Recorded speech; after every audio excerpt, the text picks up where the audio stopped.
Aujourd'hui, on va parler des crises vaso-occlusives chez le drépanocytaire et qu'est-ce qui les déclenche. Alors, les crises vaso-occlusives, ce sont des douleurs, d'accord, que le drépanocytaire va ressentir dans sa chair au niveau de toutes les parties du corps. Alors, elles peuvent être abdominales, elles peuvent être au niveau du ventre pour les tout petits, elles peuvent être au niveau des articulations, donc des pieds, des bras, des genoux, etc., etc.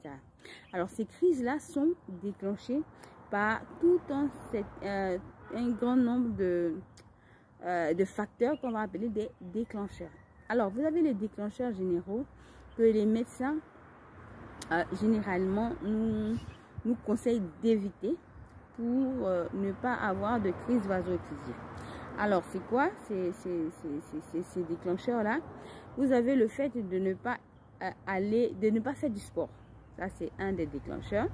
Pour ceux, par exemple, qui ne sont pas encore habitués à faire du sport, vous pouvez déjà commencer petit à petit, comme je l'ai dit déjà dans une de mes vidéos. Le sport, c'est bon. Mais pour certains, ça peut déclencher, par exemple, des crises vaso-occlusives parce que vous forcez votre corps à faire des choses, à faire des efforts dont il n'est pas habitué. Et lorsqu'il arrive à faire, votre corps fait ces efforts-là, vous pouvez déclencher la crise parce que simplement, les efforts que nous faisons au niveau du corps ont besoin évidemment de quoi? D'oxygène, d'accord?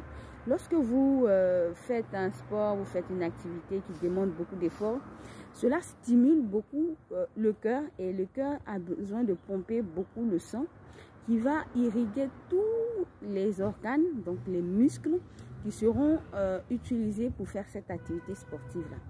Et lorsque vous n'êtes pas drépanocytaire et que vous n'êtes anémié, vous êtes anémié et que en plus de l'anémie, le sang qui de forme fossile n'arrive pas à transporter l'oxygène convenablement, vous vous retrouvez à faire quoi? Vous vous retrouvez à faire des crises vaso-occlusives.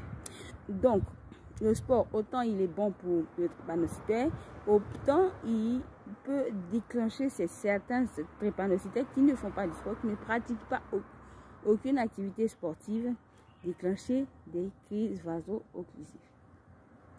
Vous avez également le fait de ne pas aller trop en altitude, parce qu'en altitude, on manque d'oxygène.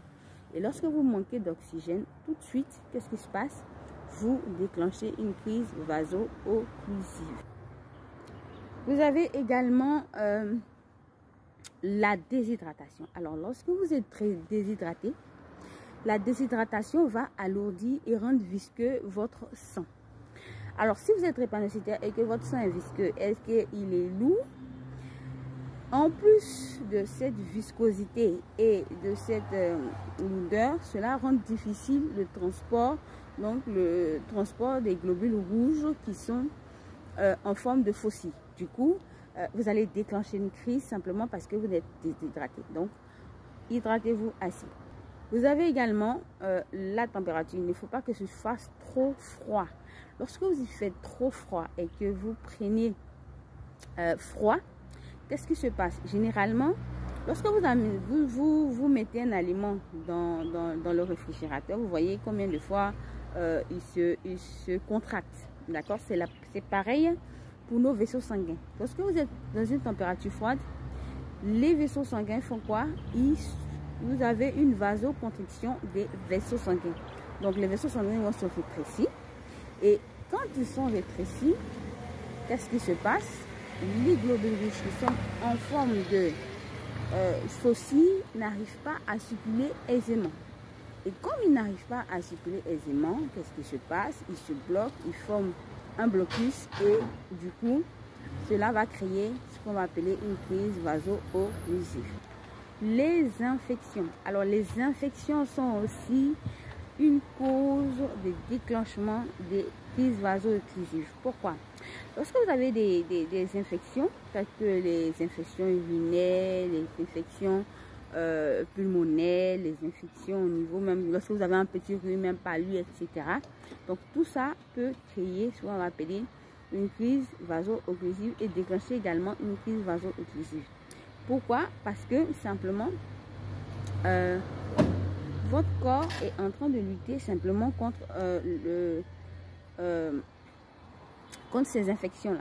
Et avec la fièvre qui va s'en suivre, vous allez soit hémolyser, c'est-à-dire perdre, faire casser vos globules rouges qui vont créer parfois une anémie. Et cette anémie-là va déclencher une crise vaso-occlusive. Alors faites-vous vacciner, vérifiez vos vaccins à jour. Et si vous avez un petit mal, que ce soit un mal de gorge, une petite rhume, ne pensez pas que c'est juste petit. Vous pouvez faire un petit traitement à la maison et puis le lendemain, aller faire des examens pour vous assurer que vous savez exactement quelle est l'infection que vous avez.